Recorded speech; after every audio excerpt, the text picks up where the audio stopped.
कभी सोचा है कि एक स्कूल ट्रिप के लिए दिए गए निर्देश हमें उस स्कूल के बारे में कितना कुछ बता सकते हैं? आज हम एक ऐसे ही दस्तावेज की परतों को खोलेंगे और देखेंगे कि एक परफेक्ट स्कूल ट्रिप की प्लानिंग आखिर होती कैसे है। तो एक कामयाब और यादगार स्कूल ट्रिप के पीछे का राज क्या है? क्या यह सिर्फ घूमने की जगहों की एक लिस्ट होती है, या फिर इसमें तैयारी, अनुशासन और सुरक्षा की एक बहुत गहरी सोच छिपी होती है? आइए पता लगाते हैं। तो चलिए इस पहेली को सुलझाते हैं। हम श्री रियल एजुकेशन सेंटर के स्कूल ट्रिप के निर्देशों को एक केस स्टडी की तरह देखेंगे। ये हमें बताएगा कि ये स्कूल अपने स्टूडेंट्स की देखभाल और सुरक्षा को कितनी गंभीरता से लेता है। तो सबसे पहले बात करते हैं तैयारी की, क्योंकि एक बेहतरीन सफर की शुरुआत बस में चढ़ने से बहुत बहुत पहले हो जाती है। और पहली बात ही कह सकते हैं थोड़ी चौंकाने वाली है, एक सीधी साधी चेतावनी। यह नियम साफ बताता है कि स्कूल के लिए हर स्टूडेंट का स्वास्थ्य और आराम सबसे ऊपर है। मतलब यह सिर्फ एक ट्रिप नहीं, यह जिम्मेदारी का एक बड़ा प्रदर्शन है। और तैयारी का लेवल तो देखिए कितना डिटेल्ड है। घर से खाकर आना ताकि दिन की शुरुआत एनर्जी के साथ हो। कीमती सामान एक दिन पहले जमा करना ताकि आखिरी मिनट की कोई भागदौड़ ना हो।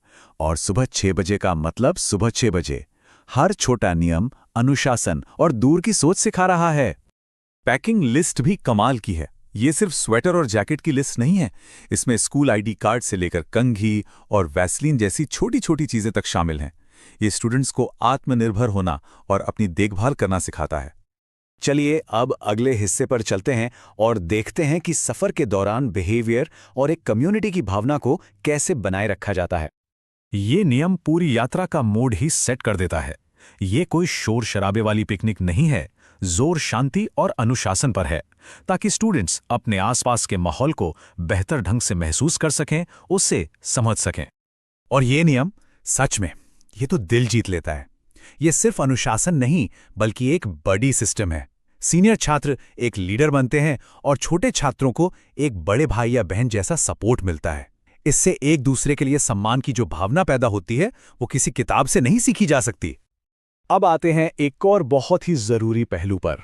यात्रा के दौरान स्टूडेंट्स के हेल्थ और सेफ्टी का ध्यान आखिर कैसे रखा जाता है? याद है वो पहली चेतावनी? ये नियम उसी का अगला कदम है। जो बच्चे यात्रा पर जा रहे हैं उनकी किसी भी हेल्थ प्रॉब्लम के लिए पहले से ही तैयारी की जाती है। ये दिखाता है कि स्कूल सिर्फ मना नहीं करता बल्कि उसका हल भी निकालता है। ये सुनने में एक छोटी सी बात लगती है ना, लेकिन इसका मतलब बहुत बड़ा है। जब स्कूल खाने की जिम्मेदारी लेता है तो ये पेरेंट्स की एक बड़ी चिंता दूर कर देता है और साथ ही ये पक्का करता है कि हर बच्चे को एक जैसा और अच्छा खाना मिले, जिससे किसी में कोई भेदभाव की भावना ना रहे। और आखिर में ये देखना भी बहुत जरूरी है कि स्कूल घर पर इंतजार कर रहे पेरेंट्स को कैसे सूचित और फांसी रखता है। लेकिन आज के जमाने में पेरेंट्स की चिंता सिर्फ फोन कॉल से तो दूर नहीं होती, तो स्कूल के पास इसके लिए एक बहुत ही मॉडर्न उपाय है। और वो उपाय है लाइव वीडियो। जरा सोचिए, पेरेंट्स घर बैठे अपने बच्चों को यात्रा करते हुए देख सकते हैं। ये टेक्नोलॉजी का एक शानदार इस्तेमाल है जो विश्वास और पारदर्शिता को एक बिल्कुल नए लेवल पर ले जाता है। ये तो सच में गेम चेंजर है। तो आखिर में सवाल यही उठता है कि जब कोई स्कूल अपनी यात्रा की प्लानिंग में इतनी गहराई तक जाता है तो ये सिर्फ एक ट्रिप के बारे में नहीं बल्कि उसकी ड्यूटी ऑफ केयर यानी देखभाल की जिम्मेदारी के बारे में क्या कहता है। शायद ये हमें याद दिलाता है कि सच्ची शिक्षा सिर्फ क्लासरूम में नहीं बल्कि ऐसी छोटी छोटी योजनाओं में भी छिपी होती है।